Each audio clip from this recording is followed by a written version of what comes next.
हर महीने ही अमावस्या तिथि आती है, लेकिन सोमवार को पड़ने वाली अमावस्या का हिंदू धर्म में विशेष महत्व है। धार्मिक ग्रंथों में भी इस अमावस्या के महत्व का उल्लेख मिलता है। आपको बता दें कि महाभारत काल में पांडव सोमवती अमावस्या पर गंगा स्नान और दान करने के लिए पूरा जीवन भर तरसते रहे, लेकिन उनके पूरे जीवन में सोमवार को अमावस्या की तिथि कभी नहीं पड़ी। सोमवार के दिन अमावस्या का पड़ना बहुत दुर्लभ होता है। ऐसे में इस बार पौष महीने की जो अमावस्या है वो सोमवार के दिन पड़ रही है, जो कि अपने आप में बहुत ही दुर्लभ संयोग है और ये अंग्रेजी कैलेंडर के अनुसार साल की आखिरी अमावस्या भी होगी। तो ऐसे में चलिए आपको बताते हैं साल की आखिरी सोमवती अमावस्या कब है, इसका महत्व क्या है और इस दिन स्नान दान का और पितृ तर्पण का शुभ मुहूर्त कब से कब तक रहेगा। सोमवती अमावस्या को सूर्य और चंद्रमा एक सीध में होते हैं और सोमवार का दिन चंद्रमा को समर्पित है, इसलिए इस दिन का पुण्य और अधिक बढ़ जाता है। वहीं सोमवार का दिन भगवान शिव का भी प्रतीक माना जाता है और चंद्रमा उनके मस्तक पर विराजमान है, इसलिए सोमवती अमावस्या पूरी तरह से भोलेनाथ को भी समर्पित है। इस दिन मौन रहकर स्नान और दान करने से 100 गायों के दान के बराबर फल मिलता है और अगर इस नियम को महिलाएं अपनाती हैं तो कुल का कल्याण होता है। जिन लोगों की कुंडली में काल सर्प दोष है उनके लिए सोमवती अमावस्या का दिन काल सर्प दोष निवारण पूजा के लिए सबसे उपयुक्त समय माना जाता है। सुहागिन महिलाओं के सुहाग की रक्षा इस दिन होती है, इसलिए सुहागिन महिलाएं खास तौर पर सोमवती अमावस्या का व्रत रखकर पीपल की 108 परिक्रमा भी करती हैं। इस दिन पवित्र वृक्षों के नीचे दीप जलाने से, पितरों के निमित्त दक्षिण दिशा की ओर मुंह करके दीप जलाने से, बहते जल में दीपदान करने से सभी रुके हुए कार्य पूरे हो जाते हैं, जीवन में चल रही परेशानियों का अंत हो जाता है और सभी मनोकामनाएं भी पूर्ण होती हैं।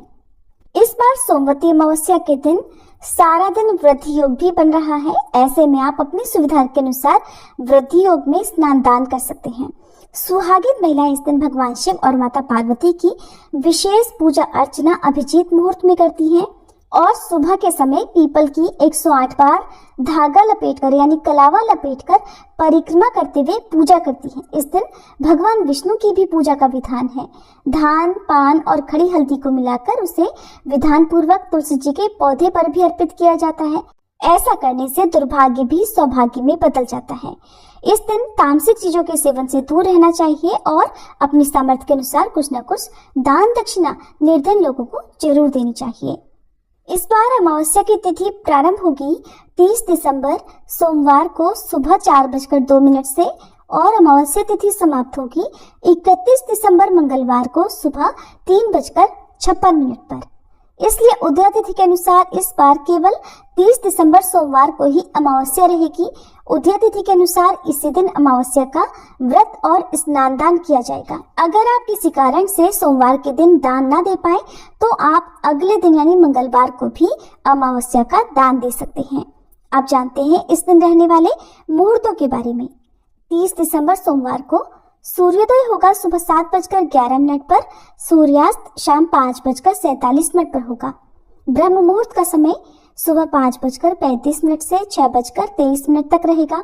ब्रह्म मुहूर्त का समय अमावस्या का स्नान, ध्यान, जप करने के लिए बहुत ही उत्तम माना जाता है। अभिजीत मुहूर्त दोपहर 12:08 से 12:50 तक रहेगा और पितरों के निमित्त तर्पण आप इस दिन सुबह 11:46 से दोपहर 12:50 के बीच में भी कर सकते हैं। ये समय पितृ तर्पण के लिए उपयुक्त समय माना जाता है। राहु काल सुबह 7:30 से 9 बजे तक रहेगा और वृद्धि योग जो कि अमावस्या से एक दिन पहले यानी कि 29 दिसंबर रविवार को रात 9:42 से शुरू होगा और जो कि सोमवार के दिन सारा दिन रहने के बाद रात 8:32 पर समाप्त होगा। तो वृद्धि योग में आप कोई भी दान पुण्य से जुड़ा हुआ कार्य कर सकते हैं और राहु केतु ग्रह की शांति के लिए आप राहु काल के समय में राहु केतु से संबंधित दान भी दे सकते हैं। ये थी आज की वीडियो। जानकारी अगर अच्छी लगी हो तो वीडियो को लाइक करना मत भूलिएगा।